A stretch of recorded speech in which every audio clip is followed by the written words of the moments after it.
There are no subtractions and divisions in our mind.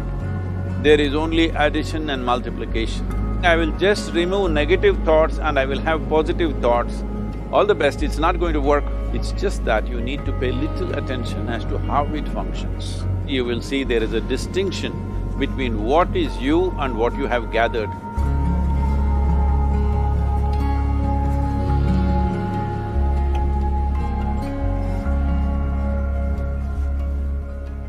Well, see the way the question is asked and also the way normally it's addressed is, people think there is something called as negative thought and positive thought.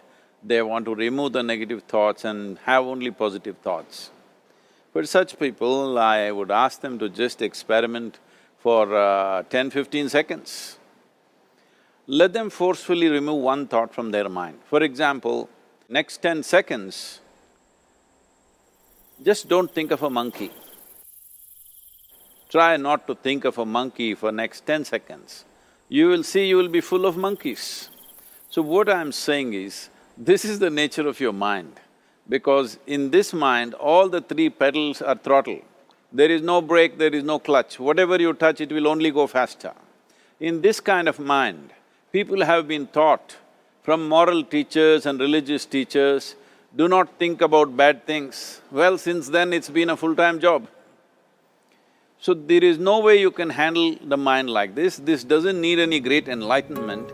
If you spend 2 minutes with your eyes closed, you will realize you cannot do anything forcefully with this mind.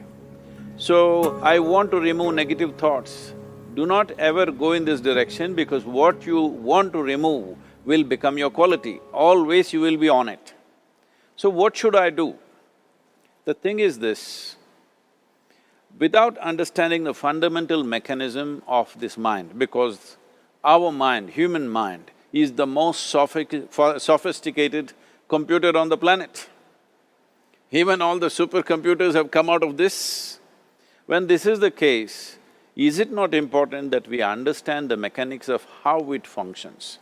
One simplistic aspect of how it functions is, there are no subtractions and divisions in our mind.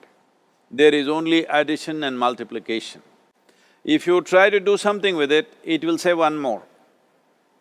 If you try hard, it will multiply into many more.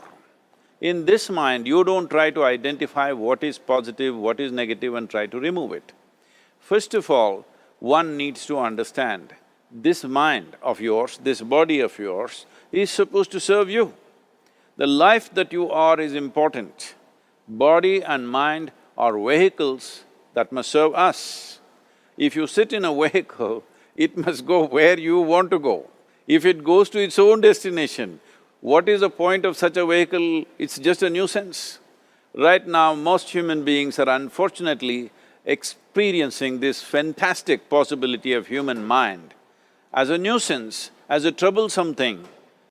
Well, this is the most beautiful thing you have. It's just that you need to pay little attention as to how it functions. One simple thing is this. First and foremost process is, that's why we put out this process called Isha Kriya. This is to distance yourself from your physiological and psychological process. There is something called as you which exists. This is not a composite of all your thoughts and emotions and physiological processes. Beyond that, there is you. If you close your eyes, even if you cannot see anything, you're still there. It is through the window of your eyes that you're looking out, but if you close your eyes, it doesn't mean that you don't exist, you still exist. So beyond your thought, you still exist, beyond your emotion, you still exist. So that you, the life that you are, this has to come into your experience. Why is it that you're not allowing that to come into your experience, which is the most significant aspect of who you are? Who you are right now, the most significant aspect is, you and me are alive right now, this is it. What I'm thinking, what you're thinking is not the important thing. We are alive right now, that is the important thing. So, it is important that you focus on this fundamental sense of aliveness within you, and then you will see there is a natural distance between you and your thought process. Once there is a distance between your psychological process and your physiological process, this is the end of suffering. Because there are only two kinds of suffering that human beings go through, physical suffering and mental suffering. Once you create a little space between you and your mind, between you and your body, this is the end of suffering. This is something every human being has to experience and know, otherwise thinking I will just remove negative thoughts and I will have positive thoughts, all the best, it's not going to work 100%, it's not going to work because nobody can remove it, they can avoid it for some time. So when negative thoughts come, you say Ram Ram, Shiva Shiva, whatever you want, but this is just avoiding, it's not gone. The moment you stop that, it will pop back with great force, otherwise it'll come back in your dreams. So it's very important, first of all you need to understand your anger, your resentment, your fear, your anxieties, the negativity that you generate. Generally resentment, anger, it is always directed towards somebody. But we need to understand this is poisons that we are drinking and expecting somebody else to die. Fortunately, life doesn't work like that. If I drink poison, I die. If I drink poison, you don't die.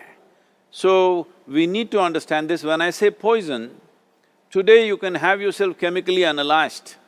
Right now, what is your blood work, what it says? 5 minutes of intense anger, check your blood work and see, there will be lots of negative elements in it, literally you're poisoning yourself.